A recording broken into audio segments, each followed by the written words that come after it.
দর্শক আসসালামু আলাইকুম। আজকে আমরা হ্যালোজেন ময়েস্টার অ্যানালাইজার মেশিনের মাধ্যমে কিভাবে একটা ভেষজ দ্রব্যের ময়েস্টার বা আর্দ্রতা অ্যানালাইজ বা পরিমাপ করা যায় সেটা প্র্যাকটিক্যালি আপনাদেরকে দেখানোর চেষ্টা করব।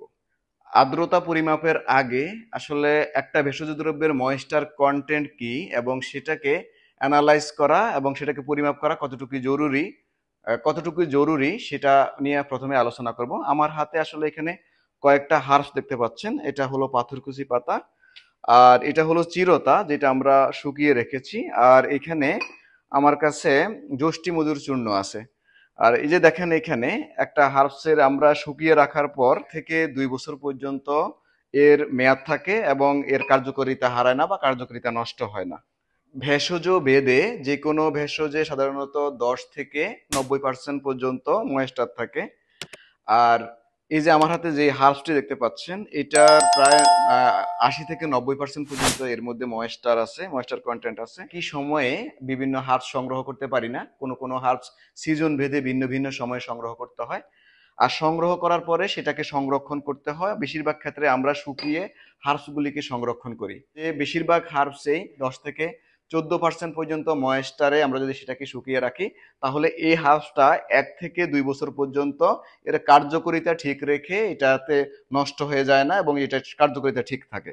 আপনারা যারা মার্কেটে অথবা বিভিন্ন জায়গায় কোম্পানিতে জব করে থাকেন তাদের এই ময়েস্টার কন্টেন্ট বা ময়েস্টার অ্যানালাইজ করে আপনাদের দ্রব্য বা হার্বসে কতটুকু ময়েস্টার আছে সেটা জানানো অত্যন্ত জরুরি।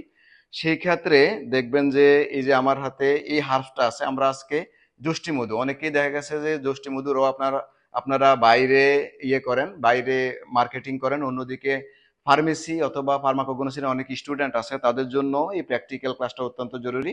তা কথা না বাড়িয়ে আসলে আসুন আমরা এই মেশিনটার মাধ্যমে আমার হাতে যে হার্বসটি আছে, বিশেষ করে এই যষ্টি মধু চূর্ণ, এইটার ময়েস্টার অ্যানালাইজ করে বা ময়েস্টার কতটুকু পরিমাণে এর মধ্যে ময়েস্টার কন্টেন্ট আছে বা আর্দ্রতার পরিমাণ আছে সেটা অ্যানালাইজ করে দেখাবো। ময়েস্টার অ্যানালাইজার মেশিন, এই যে দেখেন এটাকে বলা হয় হ্যালোজেন ময়েস্টার অ্যানালাইজার মেশিন। এখানে একটা হ্যালোজেন লাইট আছে আর এখানে ট্রে আছে।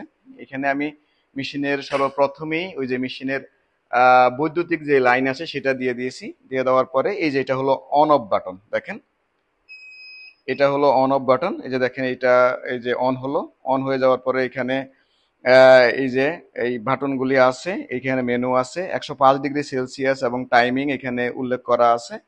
প্রথমেই আমাদেরকে যেটা করতে হবে সেটা হলো এই যে আমার হাতে যে হার্বসটা আছে এখানে দেখেন জিরো ক্যালিব্রেশনে আছে, এটা একটু এদিকে জিরো ক্যালিব্রেশনে আছে। আমি এই যে ক্যালিব্রেট করে নিলাম হার্বসটার, যে দেখেন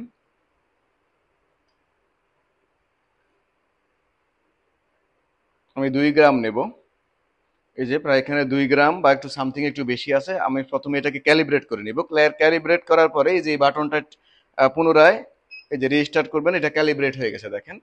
ক্যালিব্রেট হয়ে যাওয়ার পরে আবার জিরো জিরো যখন চলে আসবে তখন এটাকে আলাদাভাবে রেখে যে কোনো একটা জায়গায় রেখে করার পরে আমি হার্বস গুলিকে আবার আলাদা এক জায়গায় রেখে দেব।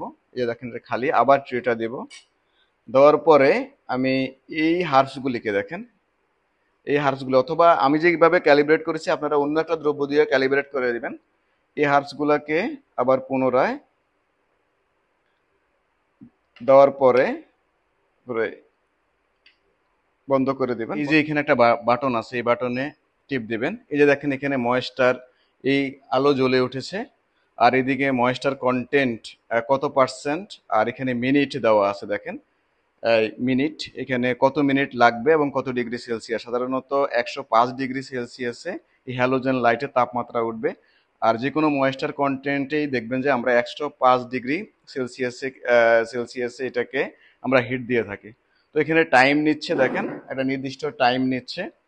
এই যে নির্দিষ্ট টাইম নিচ্ছে এখানে দেখেন। যদি আপনার কাছে সাডেন দিতে পারেন, এখানে আপ ডাউন আছে, আপ ডাউন করাতে পারেন। এখানে মেনু বাটন আছে, মেনু বাটনে স্টার্ট করতে পারেন। বেশিরভাগ ক্ষেত্রেই মেশিনগুলোতে তারা নির্দিষ্ট যেভাবে করতে হয় সেই মেনুটা তারা সেট আপ করে দেয়। আর এই সেটাতেই দেখা গেছে যে আমি যে 2টা বাটন আপনাদের সামনে উপস্থাপন করেছি, এই 2টা বাটনে টিপ দিলেই এখানে ময়েশ্চার কন্টেন্ট অ্যানালাইজ শুরু হয়ে যাবে। এই যে দেখেন আমরা অলরেডি 1 মিনিট অতিবাহিত হয়েছে আর আমার 4.76% আবার 93 ডিগ্রি পর্যন্ত এই টেম্পারেচার উঠেছে, এটা 105 ডিগ্রি পর্যন্ত উঠবে, একটু সময় নেবে, এটা হতে পারে 5 থেকে 7 মিনিট সময় নেবে। এদিকে আমাদের ময়েশ্চার কন্টেন্ট মেশিনের কার্যক্রম আসলে চলতে থাকুক, আর আমি আপনাদেরকে কিছু কথা বলি। সেটা হলো ভেষজের আর্দ্রতা অত্যন্ত গুরুত্বপূর্ণ একটা জিনিস, আগেই বলেছি। আর যে কোনো ভেষজের শুকানোর ক্ষেত্রে আমি বলেছি যে এই রুলস হচ্ছে যে ছায়াযুক্ত রোদে শুকাতে হবে, 10 থেকে 14% মধ্যে আর্দ্রতার মধ্যে রাখতে হবে, নাহলে আমাদের এই ভেষজ দ্রব্য নষ্ট হয়ে যাবে।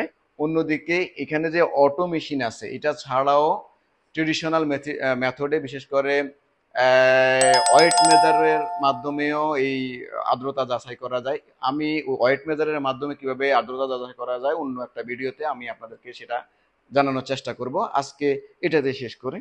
যখন এটা অটোভাবেই বন্ধ হয়ে যাবে, দেখবেন যে এখানে অটোভাবেই বন্ধ হয়ে যাবে।